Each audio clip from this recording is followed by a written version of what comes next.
Do we agree? Right, Mr. Kraft? No place like the White House. Thank you very much for being here. Appreciate it. And we'll maybe discuss a couple of general topics. This is a board meeting for the Trump Kennedy Center, but we'll go into a couple of other things that we have the media present. It's always present, unfortunately, constantly. And I'll say a few words about what's happening in the Middle East. And if you have a couple of questions, we'll do that, and then we'll get on with our board meeting. So thank you very much for being here. We have a wonderful group of very, very smart, talented patriots at this table. Our powerful military campaign to end the threats posed by the Iranian regime continued in full force over the past few days. They have been literally obliterated. The Air Force is gone. The Navy is gone. Many, many ships have been sunk. They're warfighting ships, but I guess they didn't know how to use them. And anti-aircraft is decimated, their radar is gone, and their leaders are gone. Other than that, they're doing quite well. They've been a terror for 47 years, and now I guess the world, through the United States, with the help of Israel, is doing what should have been done many years ago. Should have been done many years ago. Since the beginning of the conflict, we've struck more than 7,000 targets across Iran, and these have been mostly commercial and military targets. We've achieved a 90% reduction in their ballistic missile launches and a 95% reduction in drone attacks. The missiles are trickling in now at very low levels because they don't have too many missiles left. We've also attacked the manufacturing plants, the places where they manufacture the missiles and the drones, and that's going on today. We just hit 3 of them today. And it's getting very hard for them to manufacture. More than 100 Iranian naval vessels have been sunk or destroyed over the last week and a half. That has to be some kind of a record.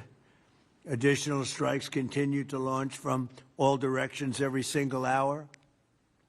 And as you know, we attacked Karg Island and knocked it literally, destroyed everything on the island except for the area where the oil is. I call it the pipes. We left the pipes. We didn't want to do that, but we will do that. We can do that on 5 minutes' notice. It'll be over.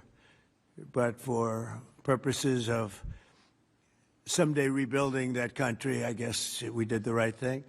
But it may not stay that way.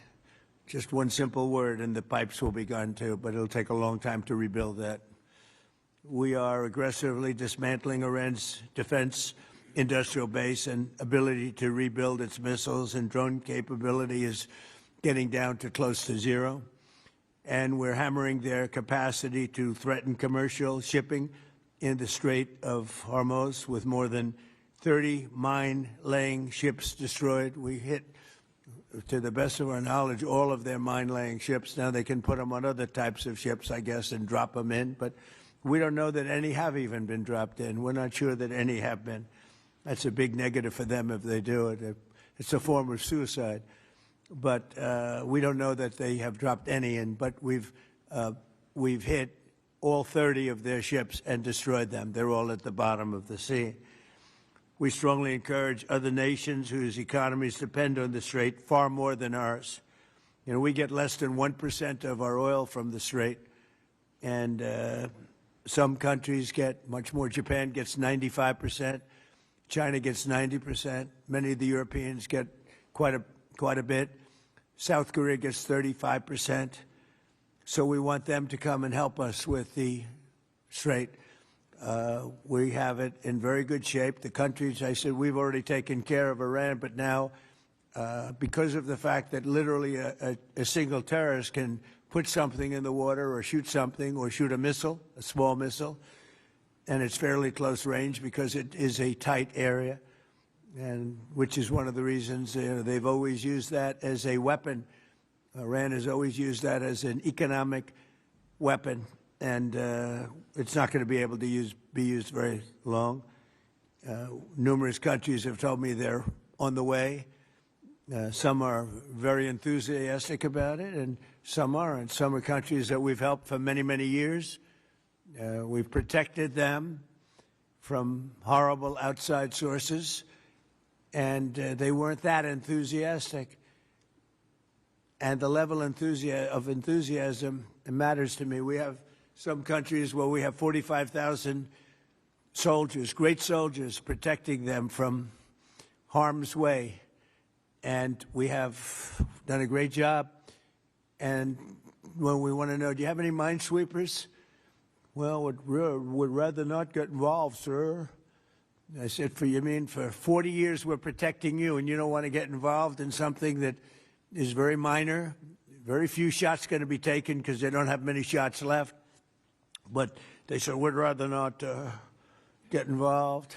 I just want the fake news media and everybody else to remember that that was said, because I've been a big critic of all of the protecting of countries, because I know that we'll protect them, and if we ever needed help, they won't be there for us. I've just known that for a long period of time, just like I knew about the Strait, that it would be a weapon, which I predicted a long time ago. I predicted all of this stuff. You guys were very generous in that. I predicted all of it. I predicted Osama bin Laden would knock out the World Trade Center. I made that prediction a year before he did it. I said, you better get him. He's a bad guy. I watched him be interviewed one time, and I said, that's a bad guy. You better get him. 1 year before, exactly. I wrote it in a book. You can even check.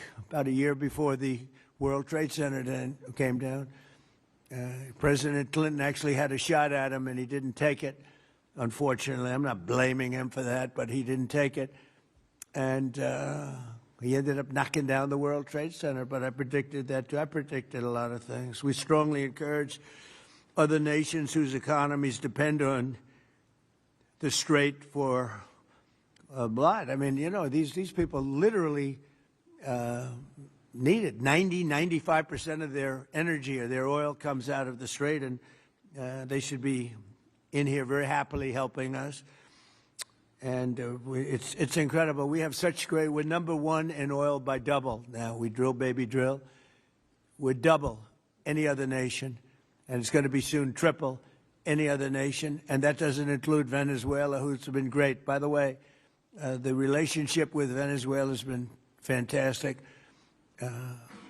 Millions, literally millions of barrels of oil are being taken out, and it's been a great help. And it's been to their great benefit. The president has done a really good job. We get along with him really well. But we've taken out millions of barrels of oil and brought to Houston and other places to the refineries. We have refineries set up specifically for that. And it's been a great relationship, and more and more is happening. It's a tremendous oil source, and we're stepping it up very rapidly. The big companies are going in, and they will actually, numbers in a pretty short period of time, numbers that they've never been able to do, we'll be doing. There's a lot of oil under that land. We strongly encourage the other nations to get involved with us, and get involved quickly and with great enthusiasm. I have that from a number of them, and I'd like to say their names, but frankly, I don't know if they would want me to or not, because maybe they don't want to be targeted. But I say, wouldn't matter if you're targeted or not, because this is a paper tiger that we're dealing with now. It wasn't a paper tiger 2 weeks ago. It's a paper tiger now. So now we're going to get down to the reason. We'll take a couple of questions in a moment, but we're going to get down to the reason we're here today. Actually, this was set up a long time ago. It's the Trump Kennedy Center. Over the past year, we've made incredible strides to restore the true purpose and prestige of this revered institution. Together, we're going to ensure it remains the finest performing arts facility of its kind anywhere in the world. And I don't know that it ever really reached that stage, but it will over a period of time.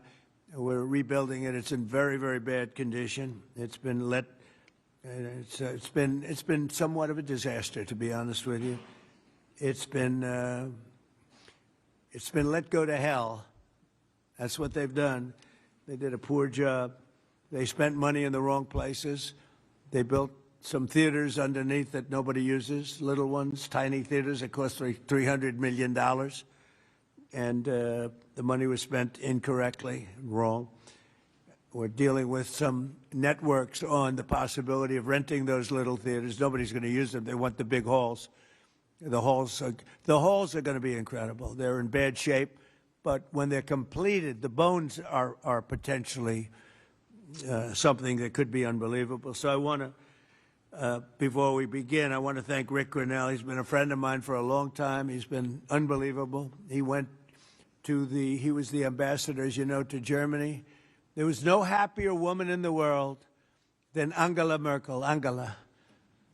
She called me, "Thank you, sir, thank you." Although she liked Rick a lot, there was nobody happier that he was no longer going to be the ambassador to Germany. He was difficult for them. He was not your typical ambassador. He was the opposite. He would do what was best for the United States, not for Germany. And I want to tell you, he did a great job. So good that I put him in charge of a thing called intelligence. And something he didn't really want to do, but he did it, and he did it incredibly well. There were a lot of leakers. He found out the leakers. And when he didn't find out who the leaker was in a certain area, he fired everybody. And he went into one room where there was leaks coming out. These are long-term problems that these various places have had. And he said, "Who's the one that leaked this?" And they wouldn't admit it, so he fired the whole room. And he did a good job, I'll tell you. He was very good. And during this transition period, I asked Rick if he would run it, because we wanted to see. And if you remember when we first took it over, I didn't do it with enthusiasm. I did it because somebody had to do it. I had to turn it around because it was failing. It would have closed, and physically it would have almost fallen down. It was in very bad shape. The steel columns outside, as an example, were meant to be covered. You know, exposed steel is unusual to have in building. What I do best in life is build. I build buildings really well and under budget and ahead of schedule. That's what I do, unlike the Fed building, which is going to cost billions of dollars. It may never open.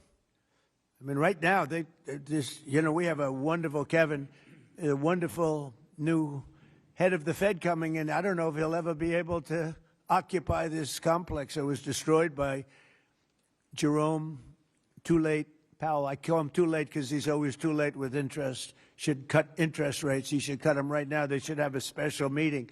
What's a better time to cut interest rates than now? A third-grade student would know that. But that's a terrible thing. But what I do is build. I build great stuff. And what we're going to do is, right outside. In fact, if you look behind me, see the nice gold curtains?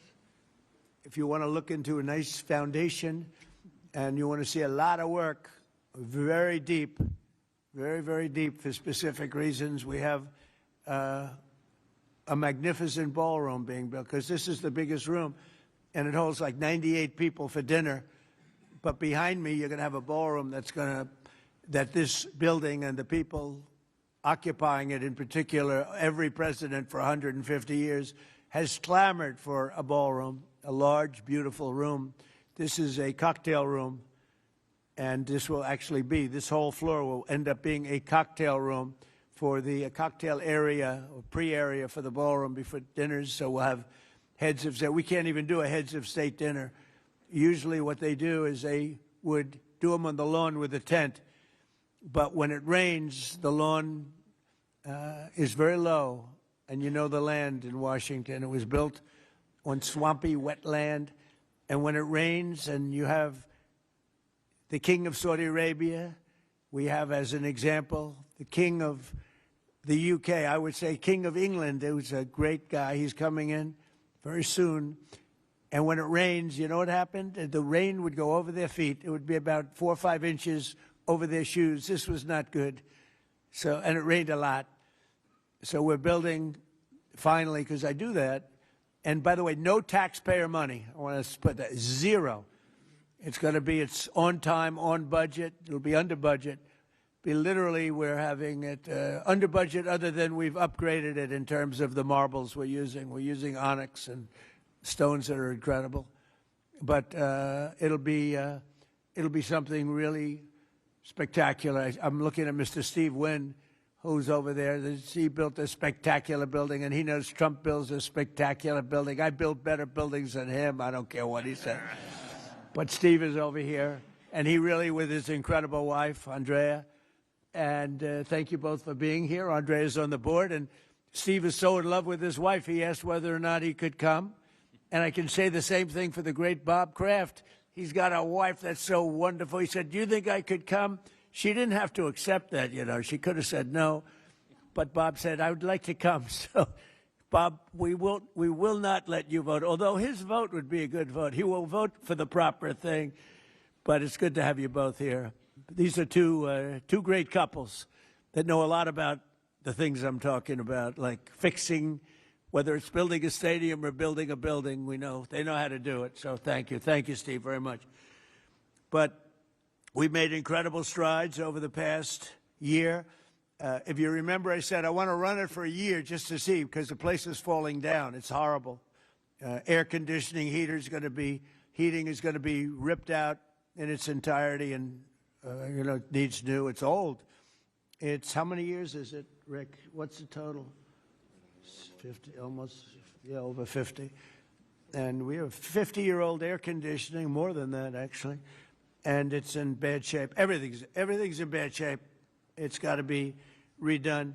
So I said, let's run it for a year just to see how it works. It's better than, you can't just go into something and try and figure it out.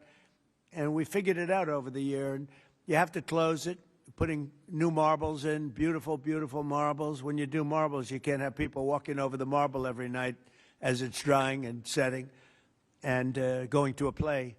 So we thought the best way, I mean, what I know best in the world is construction. The best way to do it is close it, do it properly, and reopen it, have a grand reopening. And when it's finished, it's going to be far better than it was when it was originally built. When it was originally built, it was good. It has one thing that's very good. It has great sound. I think there's a lot of luck in sound. You have some of the big opera houses. I don't want to get involved with saying which one, but in New York, as an example, where the acoustics were never good, and they've ripped it apart 4 times and rebuilt it, and it was never good. The good thing about the Kennedy Center, the acoustics are good, and they'll only be enhanced based on what we're doing. A lot of it has to do with the stones and the stones you use, the marbles you use, et cetera. Over the past year, we've made incredible strides to restore the true purpose and prestige that this building will soon gain, I think, at a higher level than it had before.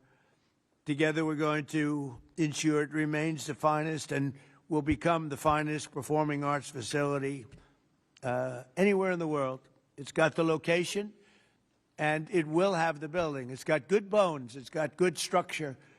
Again, they wanted to originally cover the exposed steel. It was painted a cheap gold, and we turned it into a very expensively painted white, very heavy coat of very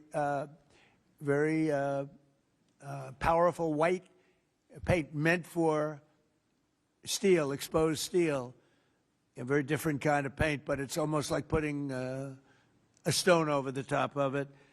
And the color is white, shiny white, and it looks, a lot of people have commented, it looks so much better. Before they had the steel painted gold, and the gold was very cheap. There's actually never been a paint that's made that will look like gold. Steve will tell you that. You either gold leaf it or use real gold bullion, or you use a different color, Steve. Nobody's ever been able to make a gold paint that looks real. A little minor thing for the media. I'm sure you're thrilled with hearing that. But there's never been a paint. I said, someday I'm going to discover a paint where you don't have to actually use gold leaf. Gold leaf is a very, very big and expensive process, but it's a beautiful thing, but not when you use paint. So we got rid of the gold columns, which looked always terrible. They looked cheap and they looked fake, very much like the media, actually. And we took the columns and we painted them white. Before we painted them, Matt, very importantly, we structuralized them. We replaced bad steel that was very badly rusting. I mean, these are columns that are holding up a building, and we had to replace areas of columns that were actually rusted out because it was in very bad shape. It's not even describable how bad this building was, both inside and out. I want to thank Rick Grinnell, but you really did a great job, Rick, on this, and we appreciate it. I'm looking for your next venture, because he really was.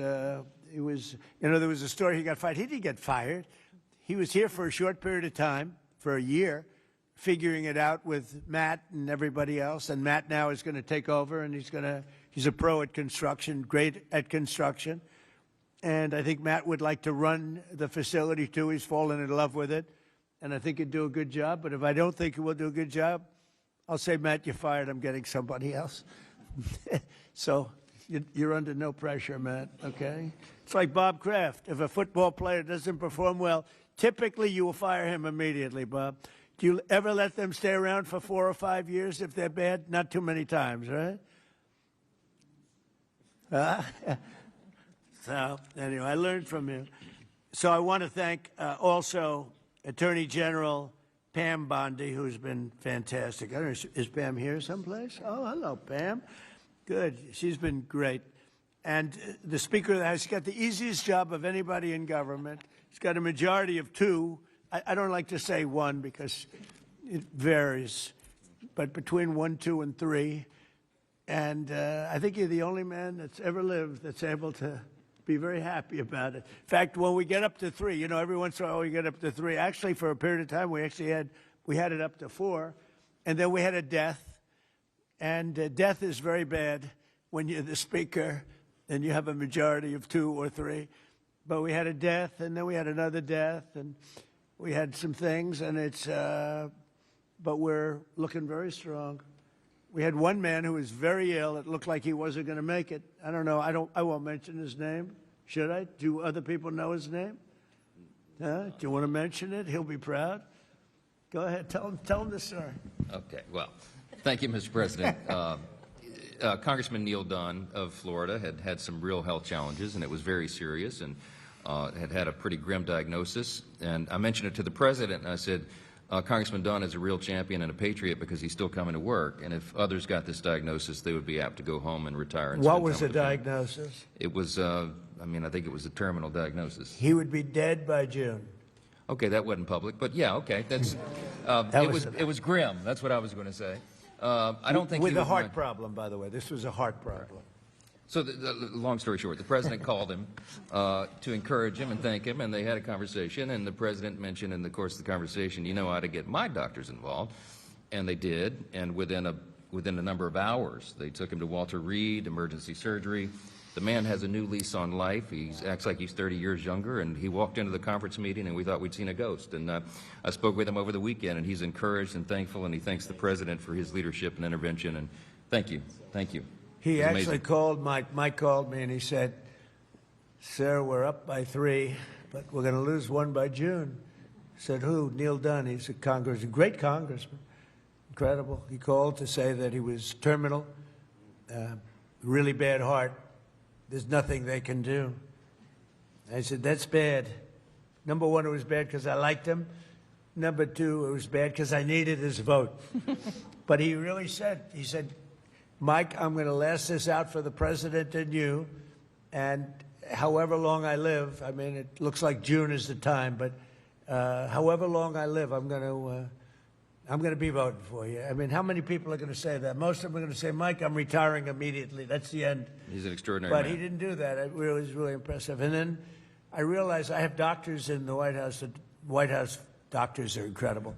And And they've helped me with other people. They're helping me with people right now. People that are very sick are like they're miracle workers. And I said, I have to call them. And I called the 2 doctors. They're both great. And they immediately went over to see the congressman. And he was on the operating table like 2 hours later. Yeah. And it was a long operation. They gave him more stents and more everything that you could have. I think he's got everything that you could possibly have. And they called up. They said, sir, I think he'll be fine. I said, you got to be kidding. He said, I think he'll be fine. And Mike was telling me the story that the other day he came into a meeting for the first time in a long while. Go ahead. Well, it was incredible. I mean, he has a new lease on life. He has more energy than a man half his age, and very encouraged and encouraged all of us. So, again, a testament to great leadership. And he's, my hat's off to Neil Dunn and his beautiful wife and family. He's an extraordinary individual. And just, you know, because I don't want to have a terrible story about this, I did it for him first and for the vote second. But it was a close second, actually. But I did it for the vote second. All right? I want to also introduce Susie Wiles, who's fantastic. She's our chief of staff. And she's an amazing person, an amazing fighter. And she announced a minor difficulty, which will be in good shape. Good shape for, he'll be around for a long time. She had a diagnosis, you probably saw it. And she's going to take care of it immediately, as opposed to waiting. She said, let's do it now. I said, do it immediately. Because with that particular ailment, the faster the better. That's the only thing I know about it. The faster the better. She's going to do it immediately. So she just started, actually. And she's going to be in great shape. The prognosis there is excellent, beyond excellent. So, thank you, sir. But who needs it, right? That's right. Who needs it? So before we took over, just a year ago, the legendary, this wonderful place was on the verge of, literally on the verge of collapse, both from a financial standpoint, maybe more from a financial standpoint, but also from a physical standpoint. Necessary maintenance has been ignored. The programming was very woke and out of touch with reality. And we had an orchestra that lost like $18 million a year, and they subsidized it every year. So what kind of an orchestra loses 18? And I'm being nice when I say 18, it was much more. And I started looking at the programming. They had tremendous union difficulties, like 19 different unions, and driving everybody crazy. And I think the unions are going to be great. I've always gotten along with unions. As you know, I got great union support. But you had 19 unions. Every time somebody wanted to put on a play, they had to deal with 19 different groups of people. And it's they say it was like Broadway, but worse. And you don't get worse than Broadway when it comes to the unions. I've watched that for many years. The programming was terrible, and they had a budget deficit of about $26 million minimum, owed a lot of money, were out borrowing money, which is a lot of people don't understand. So under the leadership of this exceptionally talented and rich board, it's a very rich board, not everybody, but most of you are loaded. Ike Perlmutter's got so much money. Look at Ike Perlmutter. He ended up being the largest owner of Disney. Started with, was it $100 or less? It was a little less, Ike, right? He didn't speak English, and he became the largest owner of Disney, right? But then they went woke, and he sold the stock. He didn't like Mickey Mouse being woke, right, Ike? But he's one of the most brilliant business people. Thank you, Ike. It's great. And Lori, thank you very much for being here. So I think it's Lori that's on the board, though, right, Lori? What's with these husbands? All the husbands are traveling. I think it's the White House. I got all the husbands with the wives. That's never happened. Boy, oh, boy, what great relationships. My wife is going to have to speak to me. This is pretty good. The biggest guys in the country travel with their wives to come to a meeting. But it has something to do with the White House, right, Ike? Right? You don't want to see me. You want to see the White House because it's a special building. But thank you. And congratulations on an amazing career. Most people don't know Ike Perlmutter. Isidore Perlmutter. And started with nothing and built a vast fortune just by deal after deal. Did you ever have a bad deal, Ike? Which was that? Don't tell. See how honest he is? Most people would say no. He says one, and it couldn't have been very bad. Great to have you. So under the leadership of this board, which is, as you see, incredible, we're achieving a very dramatic and quick turnaround. We got rid of all of the DEI. Some of the news media loves DEI, but we got rid of it. Maybe you're right. Brought back patriotic and family-friendly programming, and last year we raised over $130 million to keep this place going. Otherwise, it would have been closed. The building, let's call it the Kennedy Center from that time, was losing so much money it could not have stayed alive if we didn't come in as a group of people and a lot of wealthy people that made a lot of contributions. So with the Trump Kennedy Center honors alone, we raised this year a record $23 million, which was double what they had ever done before, with $23 million. There's still much to do. The previous management left us a facility in very bad condition. Abysmal is the word, and everything from busting pipes and leaks to serious electrical and structural problems. And some of it we fixed, but most of it we're saving for during the construction period because we'll do a much better job of it that way. Major renovations are required to keep the facility functional, and that'll start right after July 4th. We're going to have a little bit of a celebration, not a big deal, but a little bit of a celebration on July 4th. We'll have a little party, and then after that we close or we start construction. We're fully financed. As I announced in February, after a one-year review based on input from highly respected experts and subject to board approval today, we determined, it's a little late for the board because we've already announced it, but these are minor details, but I think everybody agrees.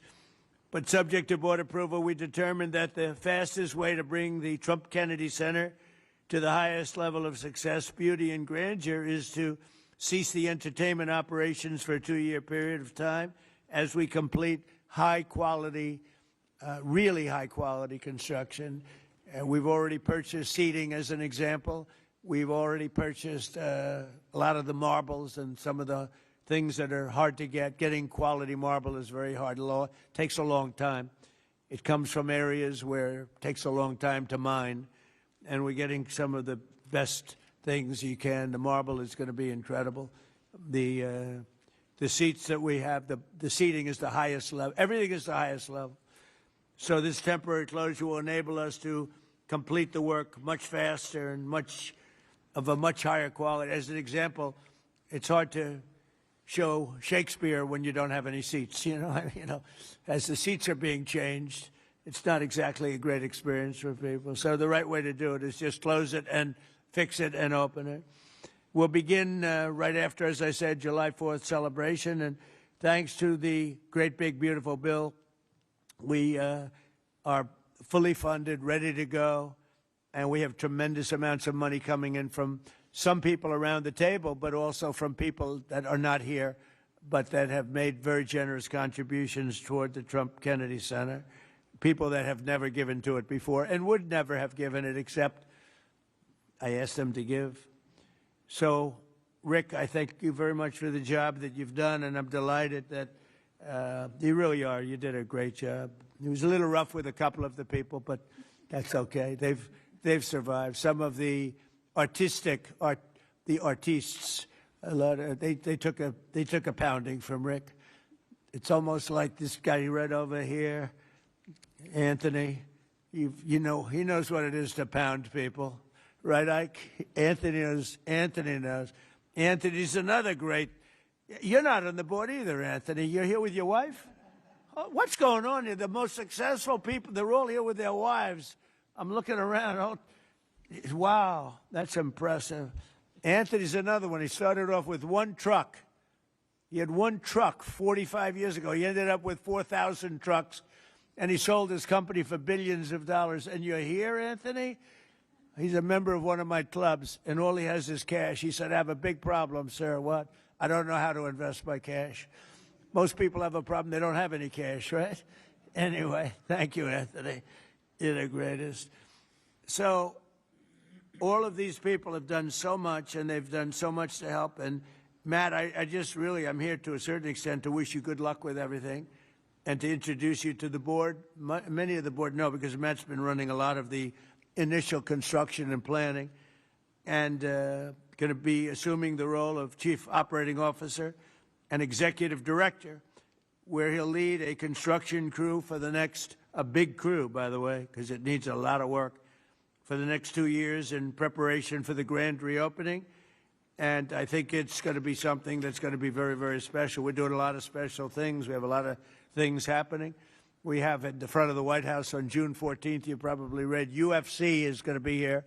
Dana White, the great Dana White, he's building a literally a stadium, a 5,000-seat arena right outside the front door of the White House. And they're going to have about 100,000 people in the park right across the street where he's building, I believe, 8 massive screens for people to watch, free, all free, for people to watch. It's June 14th, happens to be my birthday, and that was only by happenstance. It was not planned that way, but it's a Sunday night, which they never did. Sunday night's super prime time. It's going to be broadcast on CBS, which is the Ellison family, 2 great people, and great people. It's a great family, and it's going to be a tremendous event. And we have Roger Penske is going to have IndyCar here. We're going to have a race around the Capitol. That's going to be in August. So we have that. And we have a tremendous number of things. We have the Olympics, we have the World Cup, and we have the 250. And as you know, I was responsible for getting the Olympics. Actually, Bob Kraft helped me. And he helped me with the World Cup, too. You were very good. Who could be better, right? But he helped with the Olympics and the World Cup. But we have the Olympics coming. I was responsible for that, right, Bob? We have the World Cup coming right now, and I was responsible for that. Then we had a rigged election, and because of that, I was always very upset. When I got the Olympics, I said I won't be president because it was last term if I went by the normal progression. And then I said, well, let's see what happens. And then they rigged the election, and I said, let's do it again, and we won in a landslide. And I came back and I ended up with the Olympics and the World Cup. Somebody said, did you do that on purpose? So I claimed the Olympics and I claimed the World Cup because I did get both. And then I tried to claim 250-year celebration. I said, I got that. They said, no, you didn't. That one you didn't get. They're giving me no credit for that one, Mr. Speaker. I couldn't. So I gave up on that one quickly. That wasn't working. It wasn't working. But I just want to thank everybody. This board has been incredible, and it's really nice. What we're going to do is we're going to we could take a few questions from the press, and then after that we'll have our meeting, and we have a little lunch for the board. So we'll have a little bit of a lunch, and it's an honor to have you all here. It's so many of you, Jimmy, so many of you are friends. It's a great honor to have you here, and we're going to do a great job with the Trump Kennedy Center. Okay, yes, please, CNN. Hey. Thank you, Mr. President. I'm not CNN, I'm Daily Wire, but thank you for the question. Numerous countries have told me they are on their way. Can you give us a hint what they are, what that entails, how soon they might be there? You mean who are the countries? Yes, sir. I'd rather not say yet, but we'll be announcing Marco Rubio and the various people that are doing that will be announcing. And I have to tell you, we have some that are really enthusiastic. They're coming already. They've already started to get there. You know, it takes a little while to get there. It's like, in some cases, you have to travel an ocean. So it doesn't go that fast, but it'll go fast. And we have some that are fairly local that are doing it. But we'll give you a list. Some are very enthusiastic, and some are less than enthusiastic. And I assume some will not do it. I think we have 1 or 2 that will not do it that we've been protecting for about 40 years at, tens of billions of dollars, Mr. Speaker. So I'll be reporting that to you in the House and the Senate, and I'll say, why are we protecting countries that don't protect us? And I've always felt that was a weakness of NATO. We were going to protect them, but I always said, when in need, they won't protect us. Now, this isn't need. Need would be one of the big boys. But I will say that we built the greatest military in the world, and we protect people. And if we need their mine boats, or if we need anything, any piece of apparatus that they may have because of a situation that they have, they should be jumping to help us because we've helped them for years stay out of wars. Yeah, please. Thank you very much, Mr. President. Can you tell us if you have spoken with French President Macron about the coalition to reopen the Strait of Hormuz? Have you been speaking with the French President? What does that mean? Have you been speaking with the French President Macron about the coalition to reopen the Strait of Hormuz? Yeah, I have spoken to him. He's been on a scale of 0 to 10. I'd say he's been an 8. Not perfect, but it's France. Are you We don't expect perfect. Are you confident that France will help with the reopening of Strait of Hormuz? Yeah, I mean, sure. I think he's going to help. I mean, I'll let you know. I spoke to him yesterday. I don't do a hard sell on them because my attitude is we don't need anybody. We're the strongest nation in the world. We have the strongest military by far in the world. We don't need them. But it's interesting. I'm almost doing it in some cases, not because we need them, but because I want to find out how they react. Because I've been saying for years that if we ever did need them, they won't be there. Not all of them, but they won't be there. I was very surprised with the United Kingdom, because the United Kingdom, 2 weeks ago, I said, why don't you send some ships over? And he really didn't want to do it. I said, you don't want to do it. We've been with you. You're our oldest ally. And we spend a lot of money on, NATO and all of these things to protect you. I mean, we're protecting them. We're working with them on Ukraine. Ukraine's thousands of miles away, separated by a vast ocean. We don't have to do that, but we did it. Well, Biden did it. I mean, I have to be honest with you. Biden got taken to the cleaners. But we worked with them in Ukraine. We don't need to work with them in Ukraine. And then they tell us that we have a mine ship around, and they don't want to do it. I think it's terrible.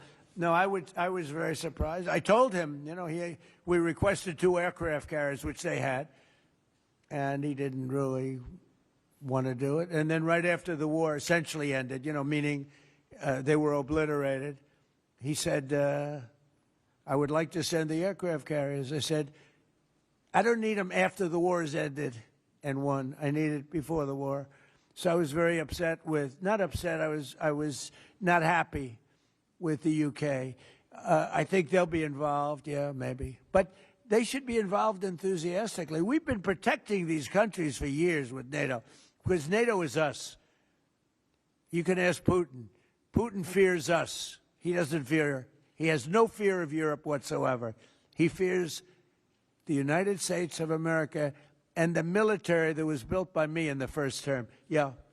President, you mentioned the significant amount of oil that China derives from the Middle East. What is the status of your conversation with President Xi in terms of getting China to cooperate, in terms of making the Strait of Hormuz safe for those oil tankers? Yeah, so China is a great example. They get 91% of their oil from the Hormuz Straits, which we protected for years. And it always bothered me that we have these countries. Japan gets 95% of its from the Straits, the Hormuz Straits. And it always bothered me that we're protecting and we don't need them. We didn't need them before we started dig we must. Dig me must, that's the Trump policy of lots of oil. And we didn't use them very much. It used to be at 10%. Now it's at almost 0. We don't need, we don't need oil. We have all the oil we need for ourselves. It's one of the great assets that we have. We have more than double what anybody else in terms of oil production.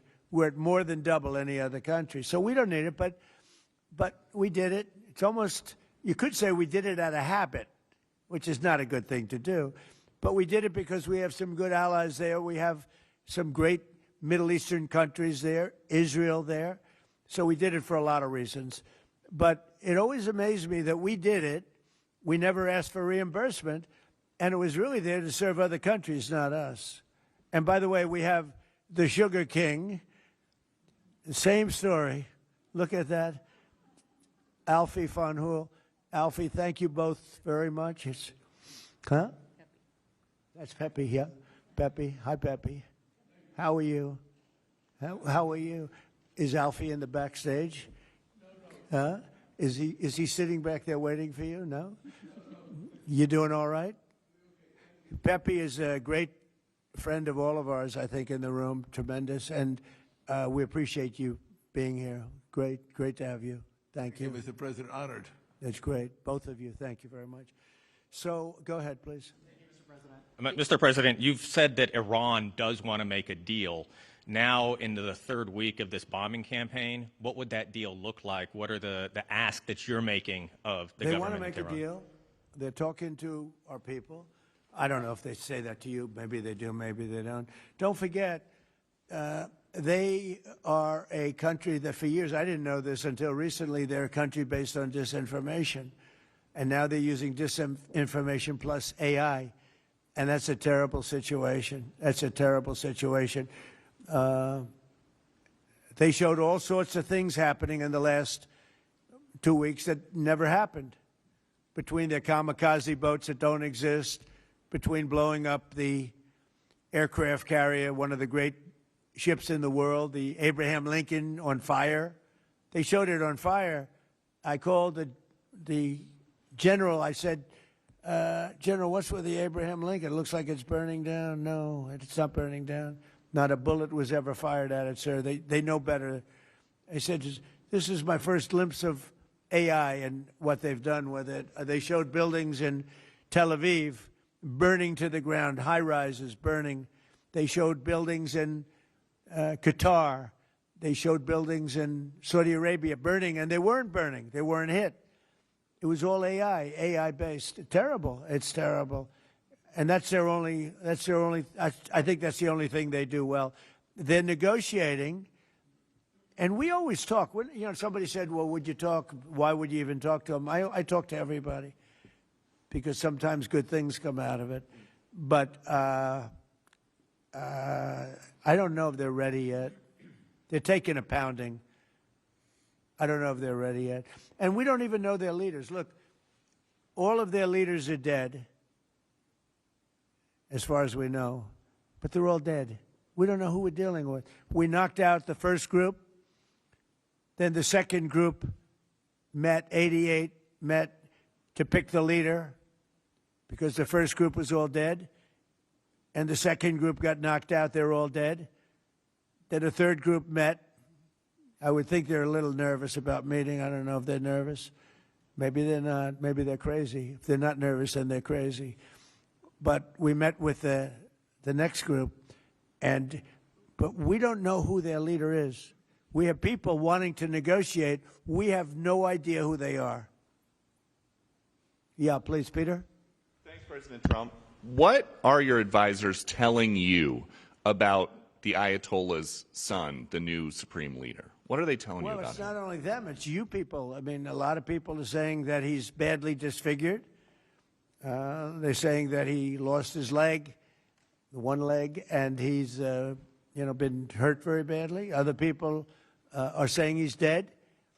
Nobody's saying he's 100% healthy. And he hasn't spoken because the Ayatollah would sit and he'd spew hate from a form of a throne. Not as nice as a throne. I like the English throne much better. But it was a fancy chair. But he'd spew hate from his chair. But you'd see him a lot, right? This one, we haven't seen at all. So that could be for a lot of different reasons. We don't know, Peter, if he's dead or not. And now that you've announced... I will say this, nobody's seen him, which is unusual.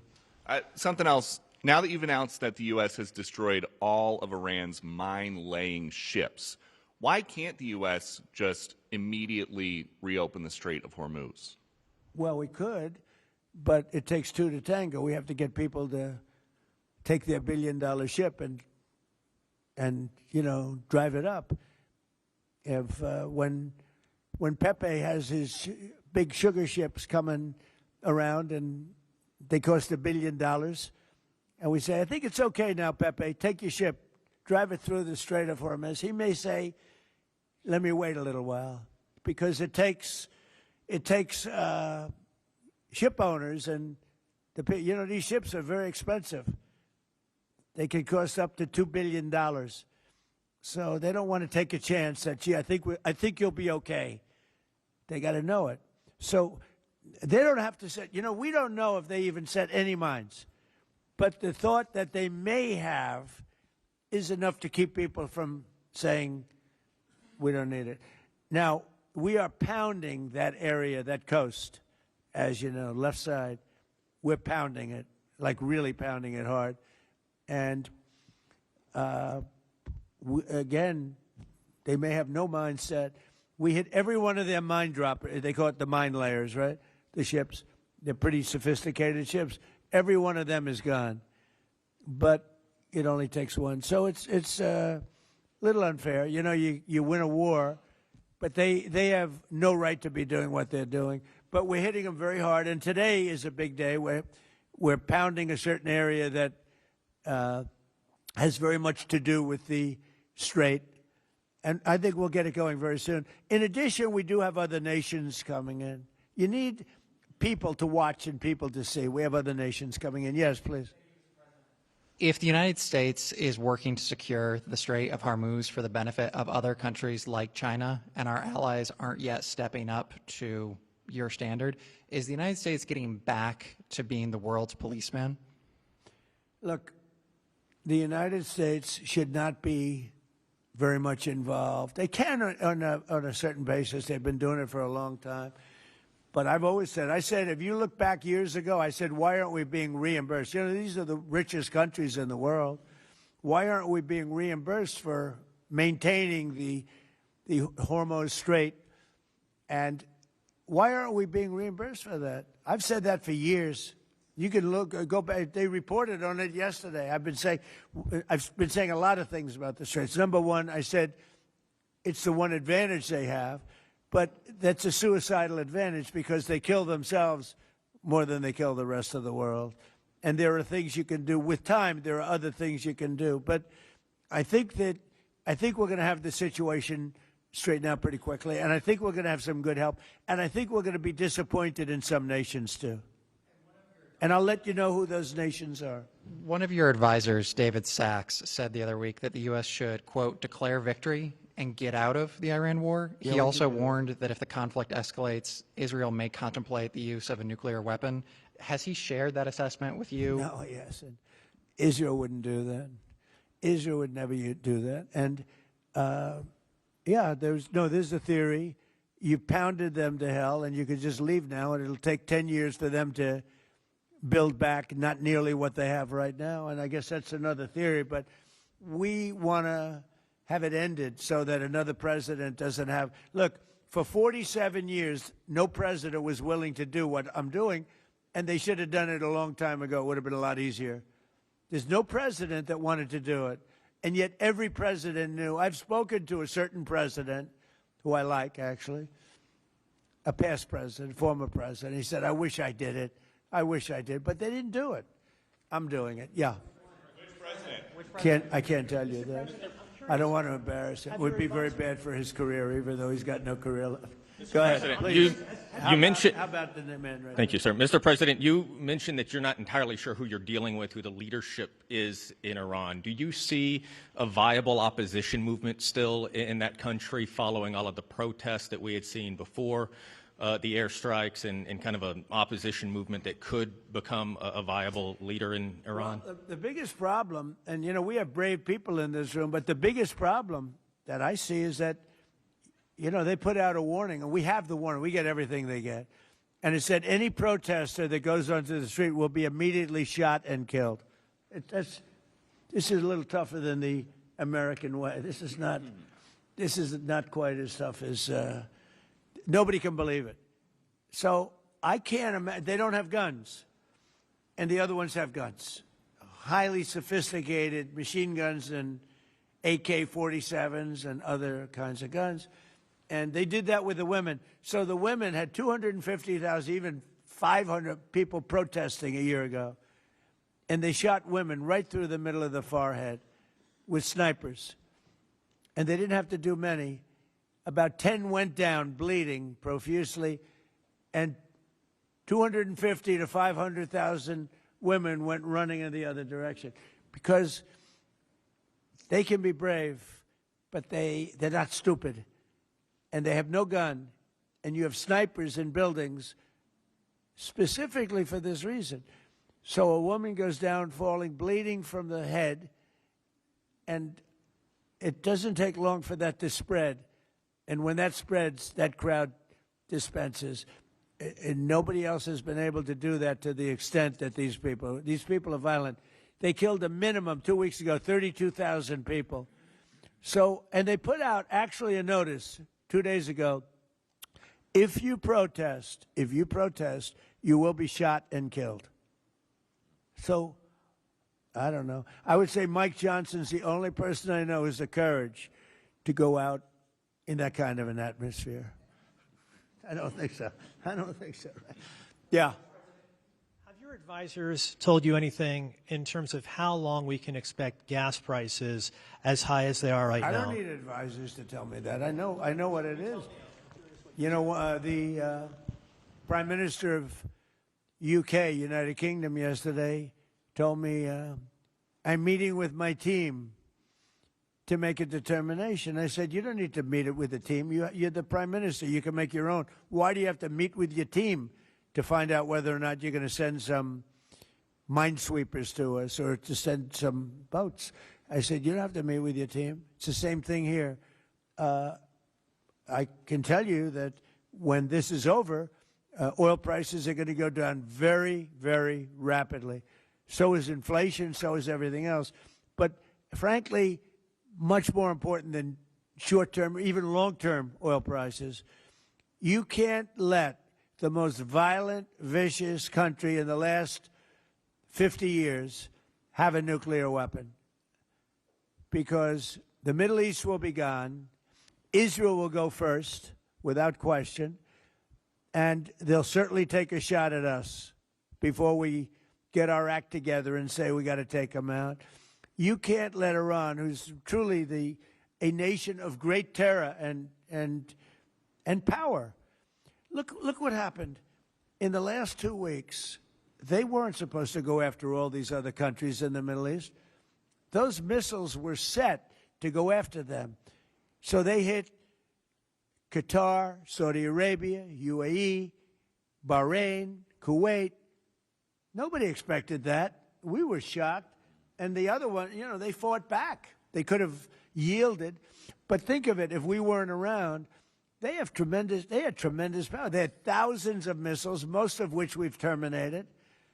They had thousands of drones. They were making drones and missiles all over the place. We've knocked out most of those factories. I mean, now they're sending out 2 or 3 missiles. Now, you know, they've still got some. They might have 8% left. But mostly they've been eliminated. They've been terminated by what we did and what Israel did too. Yeah, please. Israel is expected to expand its ground offensive in southern Lebanon to go after Hezbollah. Have you discussed that with Israeli leaders? Yeah. And does the United States support a potential Israeli invasion of Lebanon? Yeah, no, I did. And I know look, Hezbollah is a problem. It's been a problem for a long time, not just now. And it's a certain area, because I was with the other night a person whose parents live in Lebanon. This is a very substantial person, wealthy person, whose parents live in Lebanon. I said, really?